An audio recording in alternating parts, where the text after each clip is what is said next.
Welcome to the All Things Bright and Beautiful podcast. I'm Jenna DePrima here with my co-host Lydia Shively, and this is a discussion of life, books, and theology from a confessionally reformed Christian perspective. Welcome back to All Things Bright and Beautiful. Today we're discussing the book Supremely Wrong, The Injustice of Abortion by Dr. Brent Boles, and we actually have him here as a guest today. He is a board-certified OBGYN and has been practicing for over 20 years. And in addition to Supremely Wrong, he wrote another book about questions to ask before you have an abortion, co-authored with your wife. Is that correct? That's correct. The title is Should I? Thank you, yes. Things to consider before abortion. So can you tell us, Dr. Boles, a little bit about yourself, your family, and the work that you do? Sure. I graduated from medical school at the University of Louisville 30 years ago. It was in 1992. Seems like a lifetime ago. And, of course, did the 4-year residency in obstetrics and gynecology and have been in practice since then. Most of that, until December of 2020, was in private practice. First 9 years was in a group, and then the last 15 to 16 years was in a solo practice. And then my wife and I decided that we had had enough of being in solo practice OBGYN. And we had wanted to move to Florida for quite some time anyway. So the opportunity and the timing to close the practice came about, and we did that. So we have lived in Florida now since December of 2020, and I work here as an OBGYN hospitalist. Okay. So do hospital-based work, don't have an office to run anymore. I just go in, I work, and when I'm not at work, I'm not on call. And it's still lets me do what I love, which is taking care of patients, and it got me out of all of the things that were frustrating or had become frustrating about the practice of medicine. And your wife is a nurse as well, is that right? She is. She was a labor and delivery nurse when I met her, and then she was while we dated, she was finishing her master's degree in nursing and became a women's health nurse practitioner. And she did that until our youngest was born. Took some time away from work to work at home, which being a mom is one of the most demanding jobs you can have. That's right. Especially if you do it well, and she did it well. She came back to work not clinically, but to manage the office for a while, and then we kind of transitioned out of that, and now we have moved, and she is spending most of her time doing ministry work and Wonderful. Things like that. So at the time of this recording, there's obviously been huge news. Roe versus Wade was overturned. And so can you just give us kind of a brief summary of what Roe versus Wade meant for America and now what its overturn accomplishes? I am really glad to have the opportunity to discuss this. Roe had been widely regarded by objective observers as one of the worst Supreme Court decisions in history. Probably ranking right up there with Dred Scott in 1857.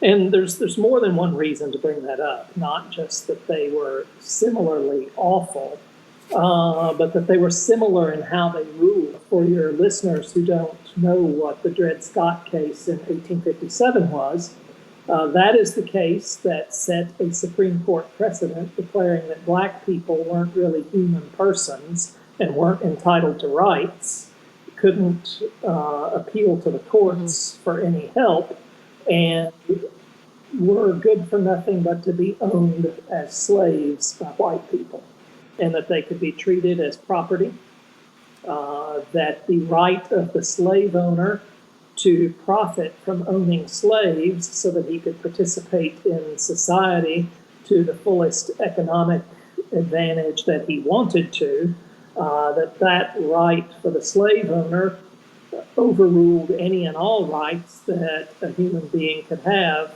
if he just happened to have been born black. That's what the Dred Scott case was. It came about because a slave named Dred Scott and his wife and their children were owned by a white slave owner who initially had them living in a southern state where slavery was legal. But in the 1850s, there were some states where slavery was legal, some states where slavery was illegal, and there were territories which were not yet states, but in which slavery was illegal, and those territories were still governed by the federal government. So Mr. Scott's owner took him and his family to a territory where slavery wasn't legal. So once they were living outside of an area where it was legal, Dred Scott found an attorney that was willing to fight for him. And he sued his owner in court for his freedom because his owner had taken him to an area where slavery wasn't legal. And it went all the way to the Supreme Court. And the Supreme Court, in a 7-2 decision, ruled that Black people weren't really human persons and thus were not entitled to any rights that are given to human persons in the Constitution, including the right to pursue a case in court. They didn't have the right to have access to the courts. So they ruled that, and the arguments that were presented to the Supreme Court were that white slave owners in the South would be economically disadvantaged and unable to participate in society to the fullest of their desires if they weren't able to own Black people and treat them as property, doing whatever they wished with them. Then most people do know the history after that. The country fought a civil war over the issue, and then even after the Civil War and the Emancipation Proclamation signed by President Lincoln, there still was this pesky little Constitution or Supreme Court precedent that said that Black people weren't really people. So our Congress and then a supermajority of the states all agreed and passed the 13th, 14th, and 15th Amendments. So fast forward 116 years from Dred Scott to 1973, where a 7-2 decision of the Supreme Court listened to a case that involved the desired right of a woman to obtain an abortion versus the right of the state to regulate it. And the court didn't even consider the right of the third party involved, the unborn child whose life is on the line in each and every abortion decision. And they listened to the arguments that without abortion, women wouldn't be able to fully participate in society to their greatest degree of economic desire, and they would be disenfranchised from many other things because of a lack of an ability to have an abortion. So the Supreme Court ruled that they could treat their unborn children like property and dispose of them however they wished. That's what Roe really did. Roe allowed it up to the end of the first trimester without restrictions. Doe versus Bolton, a decision handed down on the same day, allowed abortion at any point during pregnancy as long as a doctor was willing to state that the woman's health was on the line. And then the Supreme Court went farther and defined health as financial health, not just physical health and medical health, but emotional health, financial health, family health. So basically, if a woman anywhere in the country could find a doctor willing to abort her baby and willing to say that she will be emotionally damaged or she'll be financially damaged or her family will be damaged, this abortion is important for the health of those things, that is what allows abortion all the way up to the due date in the United States. Some states do regulate elective abortion at certain gestational ages, but because of Doe and the health exception, if a doctor is willing to say it impacts her financial health, then she can have an abortion all the way up to the due date, any place in the country where she's found a doctor that's willing to do it. But incidentally, we're so out of step with the rest of the world. The abortophilic lobby would have you believe that we're not mainstream, that all those backwards pro-lifers have kept, women in the dark and in the back room and all of that. We're so far out of the mainstream in terms of abortion around the world. There are only 7 countries, the U.S. is one of them, the U.S. and 6 other countries that will allow abortion after 20 weeks. Canada is one of them, but 2 of the other 5 are China and North Korea. So our the abortion policies that we had in this country prior to the Dobbs decision put us in the same fabulous human rights categories as China and North Korea. So people need to think about that a little bit. They need to think about the fact that this Dobbs case, which was based on the Mississippi's 15-week gestational age ban, that a ban at 15 weeks was still much farther along in pregnancy than most countries in Europe. Only recently that France changed their limit from 12 weeks to 14 weeks, and there are other countries in Europe that still have it at 12 weeks. So if the abortion lobby had just accepted a 15-week ban, which is still farther along than the average country in the world, then this case never would have happened, and they could have still had Roe as a precedent and still had access to abortion in all 50 states. But 15 weeks isn't enough for them. We got to have it all the way to the due date. Might as well start calling the due date the die date. So that's the current status of things. What Roe and Doe and then Casey versus Planned Parenthood from 1992, what those three cases did was prevent any of the 50 states from placing an undue burden on the woman who was seeking an abortion. And then they allowed the distortion of the undue burden standard to include things like, well, these abortion clinics shouldn't have to comply with the same safety and health regulations that legitimate medicine does because the poor abortionist, he can't afford it.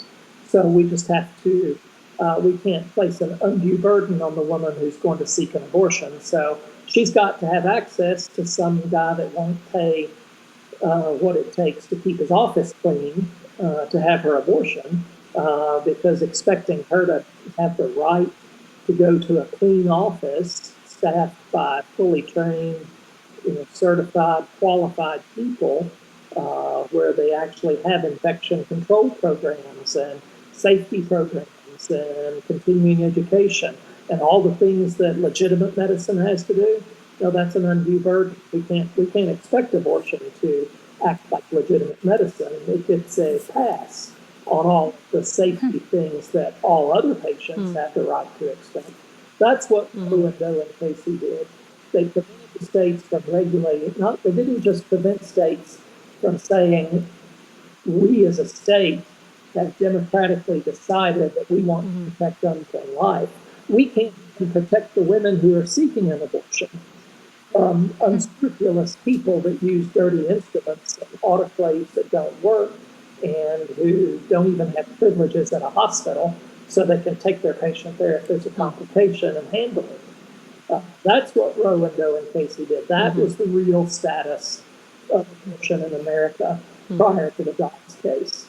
What the Dobbs case did, and I've read the Dobbs decision, the 5 justices who wrote in the majority, the concurring opinion by the Chief Justice, and the dissenting opinion by the 3 leftists on the court, who predictably just rehashed all the abortion lobby talking points and were completely unsuccessful in defending Roe and Doe and Bolton.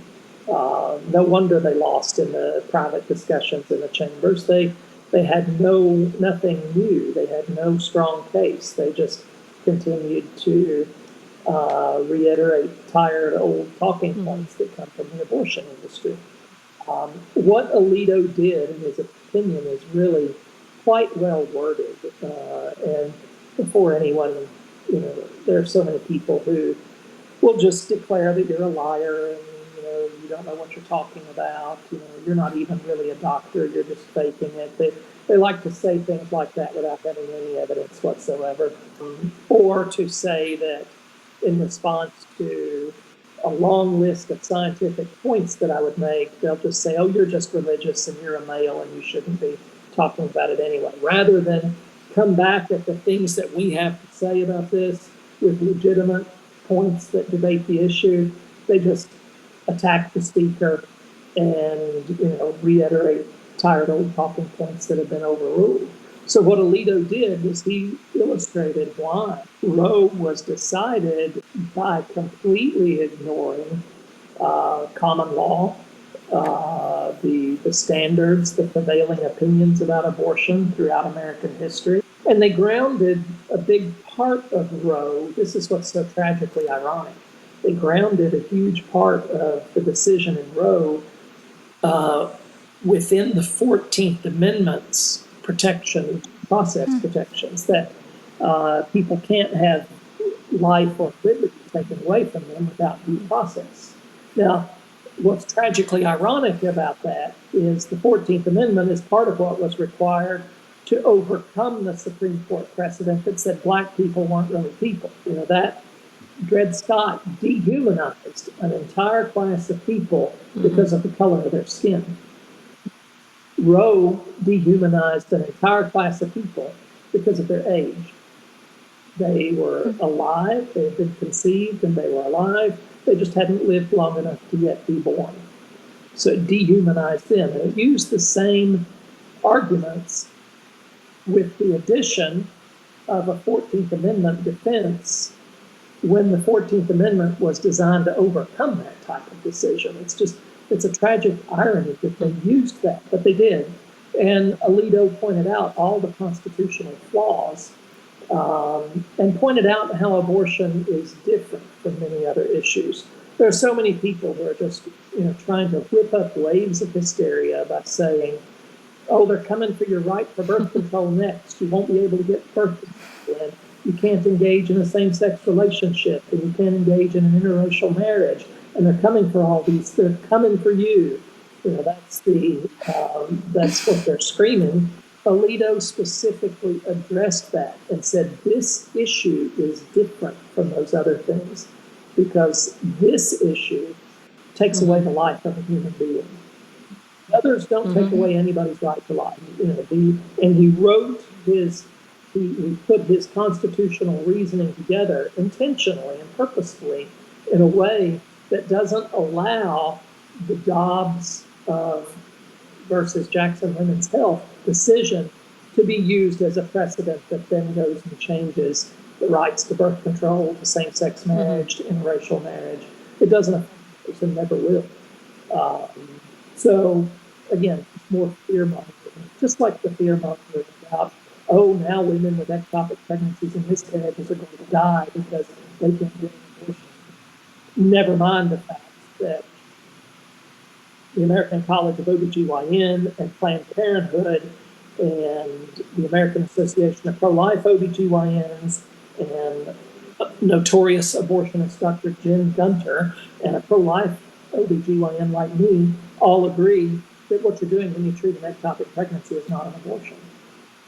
It's treatment of an ectopic pregnancy. But that doesn't stop the people from mindlessly repeating the sound bites they hear, using no more brain power than a parrot does when it repeats what it's heard, and thinking that that's a good argument. Treatment of an ectopic pregnancy is not an abortion. Treatment of a miscarriage is not an abortion. I don't know who needs to hear this, but the fact that the medical term for a miscarriage is spontaneous abortion does not mean that anything involved in caring for a miscarriage is equivalent to what's done in an induced abortion. I've had people respond to me on Twitter saying, well, I had a miscarriage, and when I got my paperwork from the hospital, it had the word abortion. Well, yeah, duh, it did, because you had a spontaneous abortion, which is not the same thing as an induced abortion. But no matter how many times you say it, and how many crayons you pull out to try to illustrate it, there's some people who aren't going to get it because they don't want to get it. They just want talking points to whip up people and cause fear. And so that's where we are now. What Dobbs did was just overturn Roe. Dobbs didn't outlaw abortion anywhere. What Dobbs did, and that's the other thing. Oh, you're taking away our democracy. No, we're not. Roe took away democracy.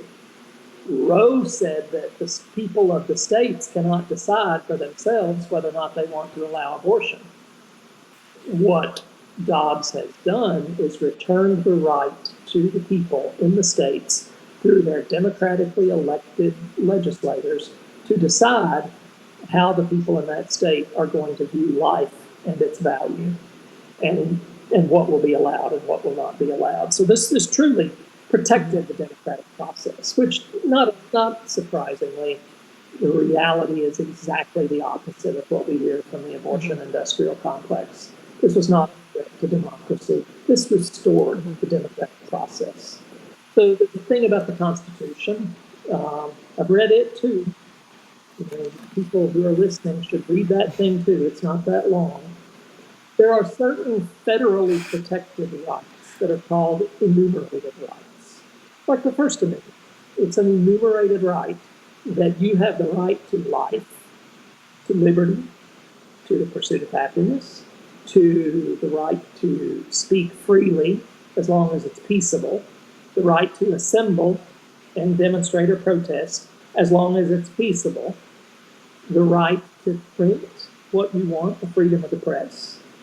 So the rights of life and liberty and freedom of speech and freedom of the press, those are all enumerated rights. No state can pass, that means that no state can pass a law that limits those for in person. There are other constitutional rights. The Fourth Amendment protections we have against unreasonable search and seizure. That's our basic right to privacy. No state can pass a law that takes that away from any individual. The Eighth Amendment protections against cruel and unusual punishment. You can't, a state decide to use living conscious dismemberment as a method of execution for condemned prisoners, because that's a violation of the Eighth Amendment right against cruel and unusual punishment, which is an enumerated right. What these things mean is just that if the Constitution specifically spells it out, then the states can't change that. But then the Constitution specifically says anything not herein listed as an enumerated right is left to the states to decide. That's a 10th Amendment protection for the states. The states the sovereignty of the states. The states have the sovereign right to decide certain things democratically within their own borders if it doesn't contradict an enumerated right that people within that state have. Well, guess what? Abortion's not an enumerated right. Never was. If the abortion lobby wants it to be, then why don't they get to work passing a constitutional amendment? But they won't do that because they know that there are enough Americans who won't go along with that. Passing a constitutional amendment requires a 2/3 majority in the House and the Senate, requires the president to sign it, and then 2/3 of the states have to ratify it. So similarly, unfortunately, it will be very hard to get a constitutional amendment that protects life passed. So Dobbs didn't put the abortion debate to bed. It actually just expanded it, and this is what the listeners need to understand. Before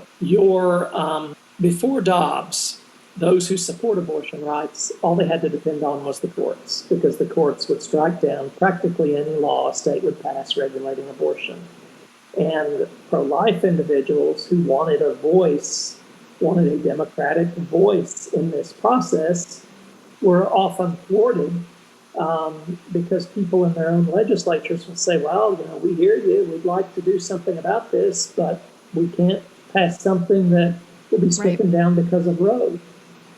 Guess what, pro-life listeners who have gotten frustrated with Republicans in name only who claim to be pro-life every time they run for re-election, but then have never lifted a finger to do anything about it.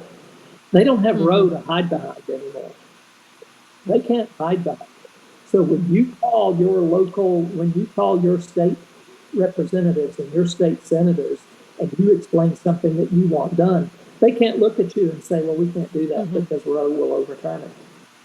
They can't hide behind Roe anymore. So our work just increased in volume, but it also increased in the potential good can be achieved. Even along the lines of if you can't get enough people in your state to overcome the abortion side of the issue and protect life from conception, well, you certainly have the ability to pressure your states to at least protect the women that seek abortion services.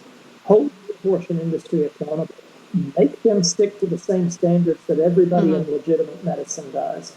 If they're doing surgical abortions, their place ought to look just like a surgery center, meet the same standards, and have the same standards that require the doctors who work there to have admitting privileges at the local hospital to take care of their own dead gum complications instead of just dumping it on somebody else's doorstep. Because I have yet to hear of anywhere in the country that an abortionist who has a significant complication actually goes to the hospital and takes care of it himself. That is so rare. Actually, I take that back. I've heard of one case almost 30 years ago. That's how long it's been since I've heard of an abortionist actually following his patient to the hospital. But the kicker there was he waited at his abortion clinic and stayed there to do a few more abortions before coming to the hospital to take care of a critically ill patient, and somebody else had to take care of her. And before anyone who's listening from the other side jumps up and down and says, he's a liar, he doesn't know that happened. I absolutely know it happened because I'm the doctor who was stuck on the other end and had to open this patient up and fix her uterus and call a general surgeon to come do a colostomy because the abortionist had not only ripped her uterus open, he'd torn her colon apart. And he strolled into the operating room as we were finishing up because he took his time getting there because he wanted to stay and kill a few more babies before he came to participate in caring for the person that he had just injured. So the states, if they don't find the will to completely outlaw it in their states, they certainly now are free to regulate the abortion industry because that burden standard is not there anymore. Yeah. Hide behind it. So that's what Dobbs has done. Return the issues to the democratic processes in each individual state, and it allows regulation or restriction with no constitutional protections. So essentially, Alito and the majority studied the issue, looked at prior precedents, and said, this was not decided correctly. There never was a constitutional right to an abortion. And that has returned, well, I'd like to say it's returned sanity to the debate, but as we all know, everything's been insane since the decision was announced. Actually, since the probable decision was leaked. It's just been so much literal insanity. People all over the place throwing around fake blood in demonstrations. And I just look at that. I walked by a sidewalk yesterday that I didn't know there had been a protest there earlier that day until I looked down and saw wet fake blood on the sidewalk. And I realized that there had been a protest there earlier that day. And it just struck me. They think they're making a point for their side of the issue, but what they're really doing is making our point.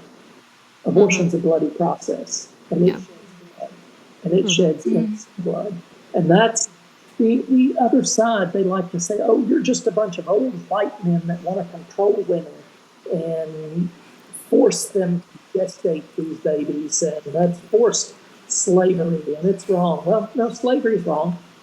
Dred Scott was wrong, and Roe was wrong, just like Dred Scott was, for the same reasons. So don't talk to me about slavery. And as far as the pro-life movement supposedly being just a bunch of old white men, as an older white man, I am definitely in the minority in the pro-life movement. The vast majority of well-known pro-life activists are, guess what? Ketanji Brown Jackson, the newest Supreme Court justice, wouldn't know what they are because she says she can't define woman. But they're women. They are women. Yep. I would guess that a good 80% plus of the significantly active pro-life individuals in the movement are women. And when you look at 3,000 pregnancy centers across the country that provide services free for women, in spite of being threatened with being firebombed by Jane's Revenge for the crime of giving free diapers to poor pregnant women, more than 90% of those, their executive directors are women, and more than 99% of their paid staff and volunteers are women.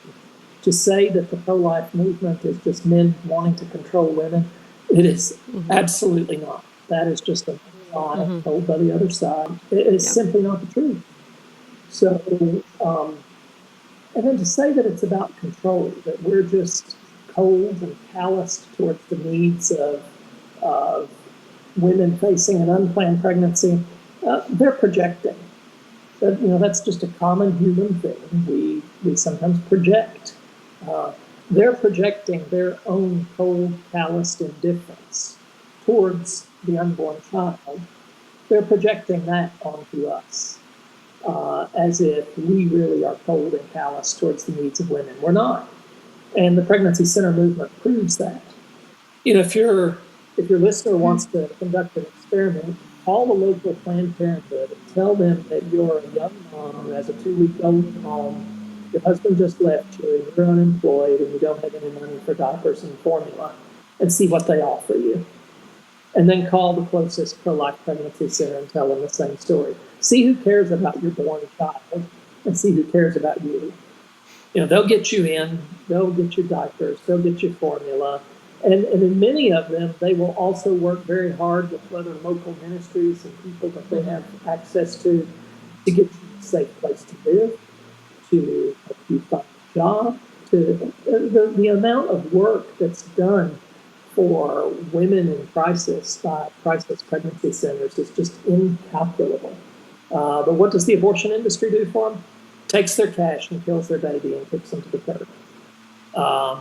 So there's a vast difference. So to the pro-choice person who's listening to this, to try to find ammunition to use against us or quotes, here's a quote for you. We're not like you. We are not like you. We are not cold and calloused and indifferent to the baby or to the mother, and you're cold and calloused and indifferent to both of them. You're not an advocate for women. You're an advocate for abortion. If you were an advocate for women, you would respect their choices. When they decide they want to reverse the abortion pill process, you would respect that choice and help them. When they come in with a complication after the abortion you've just charged them $1,000 for, you would help them. So don't talk to me about being cold and calloused and indifferent, because we're not like you. On that note, that's a great quote. Man, so much really good information there. There's a statistic that 1 in 4 women have had abortions, roughly, which means it's likely that some of our listeners have at some point in their lives. Do you have words for them directly that you would Absolutely. Want to say to them? It was a tragedy that you felt like you had no other choice, that you had circumstances that required you to make that decision. And I'm sorry to hear that is part of your story. But it's also a tragedy that you were misled by the abortion movement, that it's not really a baby, that it will have no impact on your future, that it won't increase your risk of mental health problems. And if you're listening to this and you've had an abortion and you're not struggling with anything about it, then I'm grateful. I'm glad to hear that for you. But if you are within the very large group of women who have significant regret and may have struggled with that for years, there is help. There is help and healing. The church in America has not always done a good job, but there are some churches who have gotten on board with really having effective and powerful ministries to post-abortive people. If you happen to be in a church that does that, seek it out. But if you don't, I know if you're not, I understand how hard it is to just walk into a church and ask for help. So you have a great alternative. Any of these more than 3,000 pregnancy centers across the country, there is probably not a woman in the United States of America that lives more than an hour away from the closest crisis pregnancy center. The vast majority of them will offer free post-abortive counseling for you.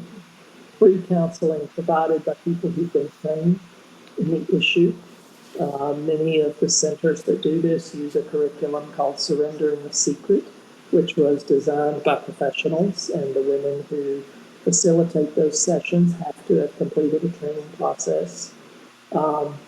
And one of the requirements to be a surrendering the secret counselor is that you yourself are post-abortive and have had an abortion and understand the issue and the regret that it can cause. So when you are able to talk to someone in a pregnancy center that offers post-abortive counseling, take them up on that. It's always going to be free. It will always be delivered expertly and compassionately. And these are people who care about you. They're not the abortion lobby who tells you it's all in your head and you shouldn't have any mental health issues after choosing to have an abortion. That's simply not true. The data doesn't support it.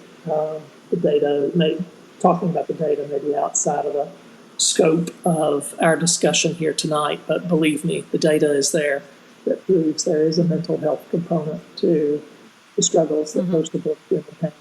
But if someone is listening, there's nothing that God won't forgive. Your healing needs to begin with forgiving yourself. And these more than 3,000 centers around the country can help get you started if you don't know where else to go. But don't struggle in silence with it. The center where I was medical director in Tennessee before moving to Florida, the last session that they did for a group of post-abortive women before I left had one woman who was in her 70s who had had an abortion in her 20s right after Roe, and she was never able to have any other children. And she struggled her whole life for 50 years with depression and regret and self-recrimination and blame and loneliness because she didn't feel like she was worthy of pursuing a relationship with anybody else. So she had spent her entire life lonely, alone, and depressed, all because she got talked into having an abortion. She didn't want to have it. She didn't want to have it. She was pressured into having it. So she did. And then the guy left her anyway. And she finally heard about a post-abortive curriculum that would help her. And she finally had the courage to step out and get some help.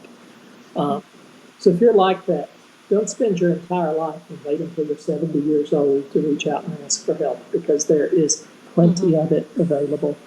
And unlike the services that the abortion industry provides, which are always for cash, it is totally free. So you say in your book, silence enables abortion to flourish. Silence gives it power. Raising your voice takes that power away. And then you give some different, kind of calls to action. And certainly, as you've said, now with Roe versus Wade being overturned, there's even more work in one sense. So what are ways, just, our average listener, what are things that they can do if they say, okay, I want to get involved in this cause, I want to help, what can they do? First, educate yourself, because it's hard to overcome the talking points that are coming from the other side right now, that women with ectopic pregnancies and miscarriages are going to die, even though the information is widely out there that getting care for miscarriage is not an abortion, getting care for an ectopic is not an abortion. So educate yourself about the topic. Read the Dobbs decision so that you can respond to people when they say, oh, they took away our constitutional right. No, they decided that you never had it in the first place. And here's why. And the only reason you had it was because they decided to treat unborn babies just like they treated black people in the 1850s, when they could be owned as slaves and treated as property. This said you could treat unborn children as property and dispose of them in ways that are so much more brutal than most slaves ever experienced. It's estimated that, if I remember the numbers right, there were probably 4 to 6 million blacks held as slaves through the course of American history prior to the Civil War. And that's a tragedy. Each and every one of them, the freedom they lost, the freedom that was taken away from them, the way they were treated, the indignities they suffered. We're talking 60 plus million babies who have been killed. And contrary to what the abortion industry says about not being able to feel pain until you're 20 weeks or 24 weeks or 28 weeks, there's a developmental neurobiologist who's testified before Congress and presented convincing evidence that said the unborn child may feel pain as early as 8 weeks. And that makes sense to me because I can watch an 8-week ultrasound and see the baby moving arms and legs. At 10 weeks, you can see hands and fingers and toes. How do those things move? How does a 10-week baby suck its thumb? Because its brain is connected to its spinal cord, it's connected to the peripheral nerves, and that stimulates muscles and they move. So the baby can do willful things at 8 to 10 weeks. Well, if the nervous system is intact to allow willful movement, how can you even say it's not sufficiently intact to feel pain? You can't. That's the answer. You can't. So, be able to counter those arguments. This is a human rights issue. It is not an issue of taking rights away from women. Any so-called right that deprives an innocent person of his or her right to life is not in and of itself a right. It's a tyranny of the powerful over the weak, of the loud over the voiceless. You have to ask yourself, your listeners need to kind of work through how to discuss this issue. And a good starting point is the realization that, what is the unborn that's being aborted? Is it a human being or not? Science says it's a human being. Every textbook of embryology used to teach human development to medical school students says that life begins at conception. There's tons of science that says this. So, women who are pregnant are not carrying a parasite from one species that magically transitions into a human being at the point of delivery.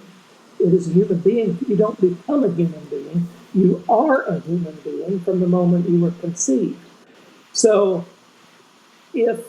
what is the living entity being aborted? If it's not a human being, no justification for abortion is needed. But if it is a human being, no justification is adequate. Why? Because it is always wrong to intentionally kill an innocent human being. And since abortion always intentionally kills an innocent human being, abortion is wrong. And the only exception to this, even with the difficulties of rape and incest and those kinds of things, the unborn child fathered by an assault is still a human being and is not guilty of his father's crimes, no matter how difficult it is for the woman who also is a victim. Abortion creates a second victim, and in many cases further victimizes the woman who was raped, about adding to the trauma. So they never talk about that. But anyway, back to what I was saying, it's always wrong to intentionally kill an innocent human being. And since abortion always intentionally kills an innocent human being, abortion is wrong unless it's to save the life of the mother. And the cases in which that is the case are so exceedingly rare, incredibly rare, that it's not a justification for abortion at will, anytime, for any reason, no apology. And if you want to test out the theory on, or the question, do the people who support abortion rights really care about the woman whose life is in danger? And do they really care about the rape and incest victim? Or is it just abortion that they really care about?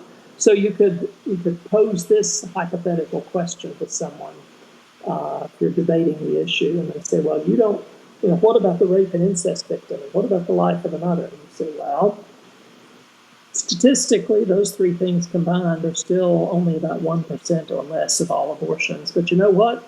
Let's hypothetically say I give you those and let you have all of those. Will you compromise with me and agree to not do any of the others? And you'll immediately get a backlash for that question, proving that it's not the rape and incest and sick person they care about. It's the overall institution of abortion, and they're just happy to use a sick woman or a rape victim or a girl who suffered through incest. They're happy to use them as the rare exceptions to advance their own ideology. If they really cared about incest victims, there's a thing called mandatory reporting. that is required in all 50 states, that anyone who is professionally interacting with a child, whether it's a doctor or a nurse or a hospital worker, but not limited to healthcare, could be a daycare worker, could be a teacher or a guidance counselor or a babysitter, could be any of those things. Anyone who is interacting with a child and has a suspicion of incest, there are mandatory reporting requirements. That suspicion is to be reported to the authorities and allow the professionals to investigate whether or not there was an issue. So I polled, when I was living in Tennessee, I polled 5 Child Protective Services workers who, among them, had between 50 and 60 years of combined experience. Now, for obvious reasons, none of them wanted to go on the record. But their answer to the question, all 5 of them had investigated allegations of abortion from doctors' offices, from nurses, from hospitals, from schools, from daycare centers. Do you know how many allegations of incest that were reported by an abortion clinic? Do you know how many they had investigated in almost 60 years of combined experience? Not a single one. So, Wow. either incest-related abortions are just not happening, or the abortion industry does not care about the incest victim, does not comply with mandatory reporting requirements, is happy to take the perpetrator's cash to kill his child and eliminate the evidence, and then give the poor little girl birth control and send her right back into the home where she was victimized so that she can continue to be victimized, but now won't get pregnant. That's the reality of it. So I'm so completely fed up with hearing about how Dobbs is so awful for people who've suffered through incest. Yeah. Do you, for answering that question of educating yourself is one of the best ways that you can sort of live in the post-Roe world and help the pro-life cause. I would recommend your book to our listeners. I think it's really helpful in a lot of the things that you're talking about, and just you're very knowledgeable, sort of across the spectrum of moral, legal, and medical perspective. That I think can help bolster a lot of people, that because we face a lot. You say something pro-life, and you almost immediately will get hit by someone with some counter argument that will say these things like, "Oh, women are going to die from ectopic pregnancies," and you kind of you hear that, and you kind of go, "That doesn't sound right," but I don't know where to go to find out this information. Do you have resources you would recommend? Other books that you'd recommend people read? What would you recommend? Absolutely. If you have a real significant interest in the medical facts, check out the publicly available website for the American Association of Pro-Life OBGYNs. The address is www.aaplog.org.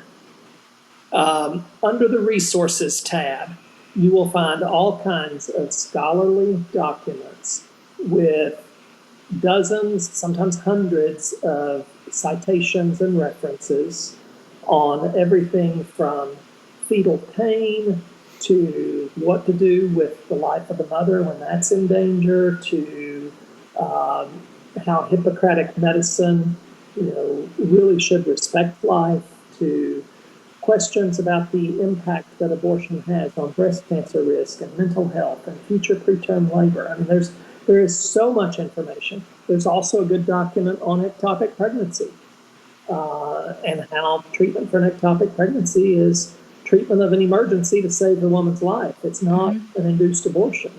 So you can educate yourself by looking there at very unemotional, objective, well-done academic pieces that can really help your case. As far as other books go, a little less scientific, but definitely valuable. 2 of my favorite books that I used earlier in my time developing as a pro-life person were a book called The Case for Life by Scott Yes. and a book by Randy Alcorn, who's pretty well known in Christian circles, called Pro-Life Answers to Pro-Choice Questions, I believe is the name of his book. Both of those are very well done and should be in the library of any serious pro-life person. For a look at the shady underside of the abortion industry, the true account of Abby Johnson in her book Unplanned really made an impact on me in 2013 when I read it for the first time. And then, of course, seeing the movie in 2019 was just, it floored me. I'd gotten to the point where it didn't feel as emotionally affected by this issue and just really looked at it, I think, strongly and objectively and rationally. That one, watching that movie nearly broke me. It was so well done. So that would be 3 books. Abby Johnson's Unplanned, Randy Alcorn's Pro-Life Answers to Pro-Choice Questions, and Scott Klusendorf's The Case for Life. Another, if you're not able to read a lot, but say you like listening to podcasts while you're driving, there's a young man named Seth Gruber, Gruber. Seth has been in the pro-life movement since before he was born, because while his mother was carrying him, she was the executive director of the Pro-Life Pregnancy Center in California. And now he's a full-time professional speaker and activist as far as the pro-life movement goes. His podcast typically releases a new episode twice a week. He's been traveling a lot more the last year or so because this issue was ramping up. So some weeks there may only be 1 posting, but usually there are 2 new posts a week to his podcast. It's called Unaborted, Unaborted, Unaborted. It can be found on Apple's iTunes, on Spotify, on Podbean, and he has a YouTube channel where you can see him and see whoever his guests are, actually visually, while you're listening to what they say. But in terms of driving, I don't recommend YouTube if you're listening. You're doing it in your car. So use your phone and Spotify or iTunes. I've tried it on all the different platforms, and I think Spotify is probably the easiest. But iTunes, if you're emotionally connected to Apple, it works pretty well also. And do you have any other books coming out, or any ways that our listeners can keep up with you or follow you? Right now, I've been so busy with work and with adjusting to the move to Florida. I haven't done a lot of planning for the next book. I have been thinking about it, but I'll kind of keep that under wraps for right now. People who are interested, if they would like to hear what I have to say, can get a message to me through Heartbeat International. You go to heartbeatinternational.org. There's a way to contact them and just say you'd like to get a message to me about potential speaking or interviewing. And they will. I'm their medical director. So we, of course, have had a lot going on there, but all good things.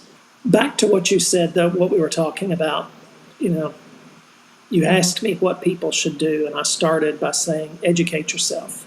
And I think if you're a good person with a conscience and you educate yourself, then you will quickly figure out what else you need to do with that. You won't be able to be silent. You won't be able to sit in that polite crowd and listen to the garbage that comes from ignorant people who are either bigoted against Christians or bigoted against unborn children, who are cold and calloused and indifferent to what happens to the tiniest of our fellow human beings. You'll figure out what you need to do, and you'll plug yourself in to whatever would best serve your particular skill sets will best serve, whether that's political activism with your state legislature, whether it's volunteering for truly pro-life people as they run a campaign against people that hate them and don't want them to win, or maybe it's volunteering at a local pregnancy center. Maybe it's volunteering to help, with meals or supplies or, temporary things that a woman in crisis needs. and you can figure out how to do that through a pregnancy center.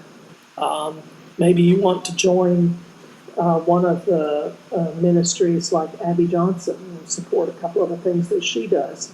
She has an amazing ministry called And Then There Were None that is designed to assist people who have seen the light as they worked in the abortion industry and come out of it.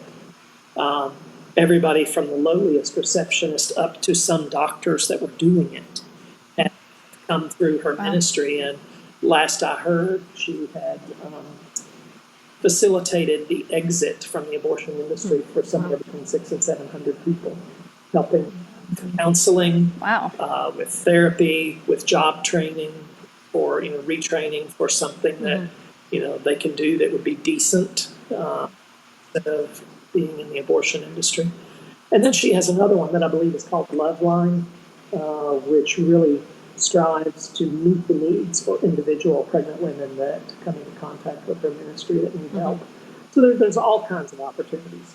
Another resource too, I forgot about this one, I'm glad I thought of it before we finished.